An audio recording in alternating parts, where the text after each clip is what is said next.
صحیح بخاری صحیح مسلم کی ایک حدیث ہے، حدیث کے راوی حضرت ابو ہریرہ ہے۔ اس حدیث میں اللہ کے رسول صلی اللہ علیہ وسلم نے اپنی امت کو 3 باتوں کا تاکیدی حکم دیا ہے، اپنی امت کو 3 باتوں کے بڑی تاکیدی حکم دیا ہے۔ اللہ کے رسول صلی اللہ علیہ وسلم نے فرمایا من کان یؤمن باللہ والیوم الآخر، جو شخص اللہ اور آخرت پر ایمان رکھتا ہو، جو شخص اللہ اور آخرت پر ایمان رکھتا ہے، تو اللہ کے رسول صلی اللہ علیہ وسلم نے پہلے حکم دیا ہے فَلْيُكْرِمْ ضَيْفَهُ، مہمان کی عزت کرے۔ آپ اگر ایمان رکھتے ہیں، اللہ کو مانتے ہیں، آخرت پر یقین ہے، تو یہی بات اللہ کے رسول نے فرمایا کہ آپ اگر آخرت پر اور اللہ پر ایمان رکھتے ہیں تو اللہ کے رسول نے فرمایا کہ پہلا حکم کہ اپنے مہمان کی عزت کریں۔ دوسری بات ہے آپ صلی اللہ علیہ وسلم نے اس حدیث میں فرمائی وَمَنْ كَانَ يُؤْمِنُ بِاللَّهِ وَالْيَوْمِ الْآخِرِ،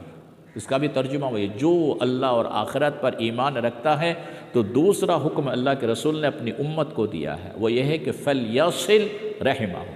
آپ اگر اللہ پر ایمان رکھتے ہیں، آخرت پر یقین ہے، تو اللہ کے رسول صلی اللہ علیہ وسلم نے حکم دیا اپنی امت کو، مسلمان کو، کہ اپنے رشتہ داروں کے ساتھ صلہ رحمی کرے۔ فَلْيَصِلْ رَحِمَهُ، رشتہ داروں کے ساتھ صلہ رحمی، اچھا سلوک کرے۔ اللہ کے رسول کا حکم یہ ہے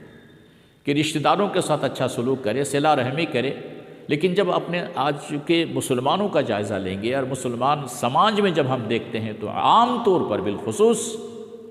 ایک بھائی بھائی سے قطع تعلق، بات چیت بند ہے، پڑوسی کے ساتھ بات چیت بند ہے، چچیرا بھائی ممیرا بھائی کے ساتھ زمینی لڑائی لے کر کے بات چیت بند ہے، حتیٰ کہ ایک مسجد میں قریب ایک دوسروں کے قریب نماز بھی نہیں پڑھتے ہیں۔ دیکھیے اللہ کے رسول کا حکم ہے کہ رشتہ داروں کے ساتھ اچھا سلوک، ان کی دکھ درد میں شریک اور ان کی پریشانیوں میں ہاتھ بٹانا ہے، لیکن آج ہم لوگ اس کا الٹا کر رہے ہیں۔ تو ہم اپنا فیصلہ آپ خود کریں۔ آپ اس حدیث کے لاسٹ اور آخری باتیں اپنی امت کو آپ صلی اللہ علیہ وسلم نے جو حکم دیا ہے،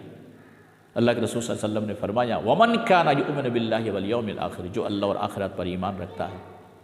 آپ اگر رکھتے ہیں تو آپ ہی سے کہا جا رہا امت کو، مسلمانوں کو اللہ کے رسول صلی اللہ علیہ وسلم نے حکم دیا ہے وَمَنْ كَانَ يُؤْمِنُ بِاللَّهِ وَالْيَوْمِ الْآخِرِ، جو اللہ اور آخرت پر ایمان رکھتا ہے۔ تو لاسٹ بات آپ صلی اللہ علیہ وسلم نے فرمایا، بہت بڑی بات ہے، فَلْيَقُلْ خَيْرًا أَوْ لِيَصْمُتْ، جب بات کرے، کہے کچھ، زبان کھولے تو اچھی بات کرے، نہیں تو پھر خاموش رہے، چپ رہے۔ یہ اللہ کے رسول کا حکم ہے۔ آپ کسی مجلس میں ہوں تو بات اگر کرنا چاہتے ہیں تو اچھی بات ہے، اپنے گھر میں، اپنے لین دین میں، مارکیٹ میں،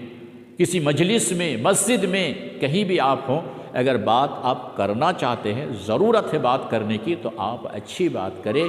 نہیں تو آپ خاموش رہے، چپ رہے۔ اس لیے کہ زبان سے بہت سے ایسے باتیں ہو جاتی ہیں جانے انجانے میں کہ وہ گناہ کبیرہ ہو جاتا ہے اور کہنے والوں کا اس کا احساس نہیں ہوتا ہے۔ تو اس حدیث میں اللہ کے رسول صلی اللہ علیہ وسلم نے اپنی امت کو 3 باتوں کی تاکیدی حکم دیا ہے، میں نے امانت داری سے آپ سے پہنچا دیا۔ پہلی بات میں دہرا دیتا ہوں، پہلی بات کہ اگر آپ اللہ اور آخرت پر ایمان رکھتے ہیں تو مہمان کی عزت کرے۔ دوسری بات آپ نے فرمایا کہ اگر آپ اللہ اور آخرت پر ایمان رکھتے ہیں تو رشتہ داروں کے ساتھ صلہ رحمی کرے، ان کے ساتھ اچھے برتاؤ کرے۔ نمبر 3 میں آپ نے فرمایا کہ جو شخص اللہ اور آخرت پر ایمان رکھتا ہے تو چاہیے کہ جب وہ بات کرے تو اچھی بات کرے، نہیں تو خاموش رہے، چپ رہے۔ اللہ سے دعا ہے کہ اللہ تعالیٰ سب سے پہلے مجھے، پھر آپ کو اللہ تعالیٰ تمام امت مسلمہ کو عمل کی توفیق عطا فرمائے۔ السلام علیکم ورحمۃ اللہ وبرکاتہ۔